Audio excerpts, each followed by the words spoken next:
One day, in the country of Sumer, part of the ancient land of Mesopotamia, students were hard at work at homes all across the famous city-state of Nippur. Their teacher had asked them to write a journal about their lives and their country. Nisaba, one of those students, chose to tell how writing developed in her homeland. My grandfather says that in the old days, nobody knew how to write. Writing started when my ancestors needed a way to keep records on what had happened from year to year. Like how much grain each farmer had grown, and how much different people got as their shares, and how many sheep and cattle they had, how many animals died and how many were born, and how much of everything was given to the gods. We started out by drawing little pictures that represented words. Like this picture, it represented a star. Well, over time, people started writing faster, and the picture of the star changed to this, and eventually this. Now, our writing looks more like symbols than pictures. We combine the symbols to make words and names. See, here's how you write Udu's name. Udu is my pet sheep, by the way. Our style of writing is called cuneiform. That means wedge-shaped. All the symbols are made up of little wedge marks. That's because we use a tool called a stylus to write. We cut them from reeds that grow along the river. We'll never run out of those. We write on clay tablets. There's plenty of clay around, too. All we have to do is pat some clay into a pancake, then cut a stylus, press the end of the stylus into the wet clay, and start writing. When we're finished, we put the tablet in the sun to dry and harden. Then the tablets last forever. Well, almost. Writing helped make our civilization powerful. Because we could keep records, we could make plans for the future. That's what my dad does. He works for the king. His job is to tell the farmers which fields to plant and which crops to grow and how much. So we're always sure that we'll have enough food for all of our people. And enough for the gods, too. Like my mom always says, I'm a very lucky young woman. That's because I'm learning how to write. I go to tablet school, which is called an aduba, to train to be a scribe. It takes 12 years to learn. Not many kids get to learn how to write, especially girls. Mostly there are boys in my class. We learn our cuneiform characters by writing down proverbs and riddles that the teacher gives us. Scribes, we call them dubsar, keep records of just about everything important that happens in Sumer. Like how much tax everyone paid, when the traders leave and what they take with them, what the gods tell us to do, and on what day and what offerings we make to them. We've also written down our laws. I was surprised to learn we're the first civilization ever to do that. When they're written down, laws can stay the same for longer, and they take on a life of their own in a way. Some scribes work with the priests in the temples. The priests watch the moon and stars every night, and the scribes write down everything they observe. The priests are looking for signs that will help them figure out what the gods have in mind. And also for hints that a flood might be coming, so we can make sure our levees are strong enough to hold back the water. Our priests have gotten very good at figuring out how much time has gone by. So scribes also write down when things happen. That way the priests can look for patterns in the past and try to predict the future. Our civilization couldn't function without scribes. There are too many details for anyone to remember them all. But as long as we can write them down, we don't have to worry about forgetting. Some other things we don't want to forget are our stories and legends. We're the first civilization ever to write our stories down instead of just retelling them to each other.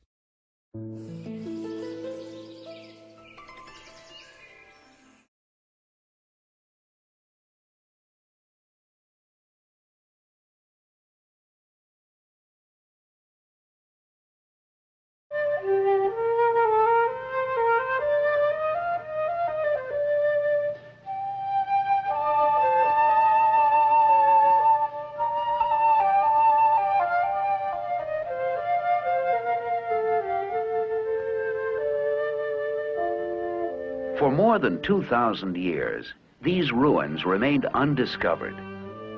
For centuries, the only people who saw these remains were occasional nomads who camped near here. We archaeologists often find more information than we originally hoped for. This is exactly what happened in the Middle East. In the 1850s, when archaeologists first came to Iraq, or as it was called then, Mesopotamia, they were looking for the biblical city, Babylon, but they uncovered even older civilizations. The digging started here, in the Fertile Crescent. The land between the rivers looked promising because of the possibilities for irrigation agriculture. Archaeologists knew that early civilizations grew along the banks of major rivers. Here, it was the Tigris and Euphrates. These rivers were fed by waters from the mountains to the north. Not far from here, ancient cities have been discovered. Around 2700 BC, they were populated by Sumerians. In this area, archaeologists have found proof that cereal agriculture was the basis of that civilization. Irrigated fields produced a dependable food supply for Sumerians. They dug ditches and brought river water to their dry lands, the first step toward large-scale farming. Farmers have been irrigating this area for nearly 5,000 years. Canal systems crisscross the whole land. The Sumerians turned the desert into a fertile delta. With an abundant food supply, the population grew, with Sumer divided into several city-states. This pattern was quite different from Egypt, which at the same time was developing into a unified country. We think about 200,000 people lived in a typical Sumerian city-state. The temple was the center of Sumerian city life. At Ur, archaeologists uncovered another temple called a ziggurat. Each city-state was organized around the worship of the deity whose home was the temple. I remember thinking what great shape the Sumerians had to be in. It was a long way up to the high platform, but when I reached the top, I could see the ruins of the entire city. To the right, the river, not far from where it empties into the harbor. In ancient times, merchants sailed the river, trading goods, some going as far as India.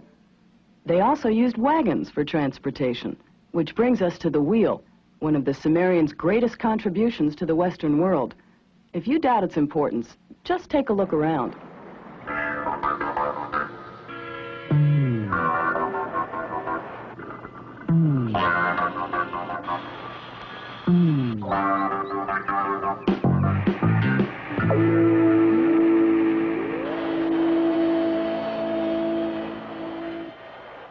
This is a photograph at the excavation site of another ancient city not far from Ur. All of the various pots and jars and bowls were found in just one home. The Sumerians were among the first people to use the wheel in pottery making.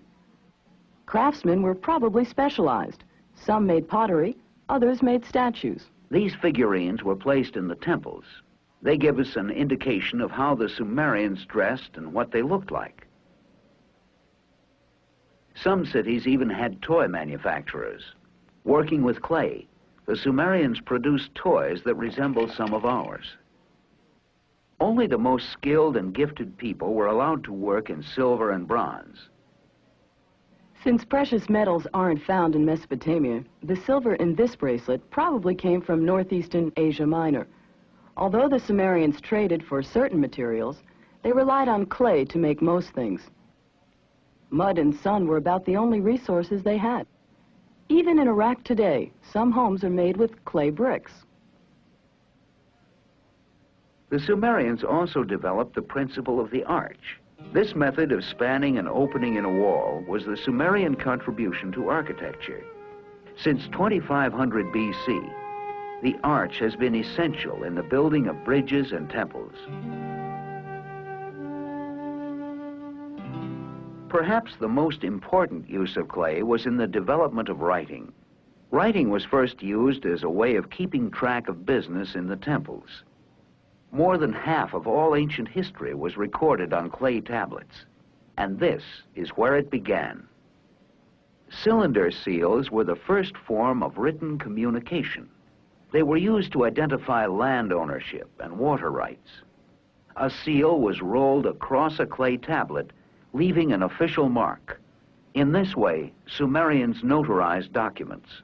These pictographs soon were replaced by cuneiform writing. But even this new method could not eliminate disputes. The cities continued to fight for centuries.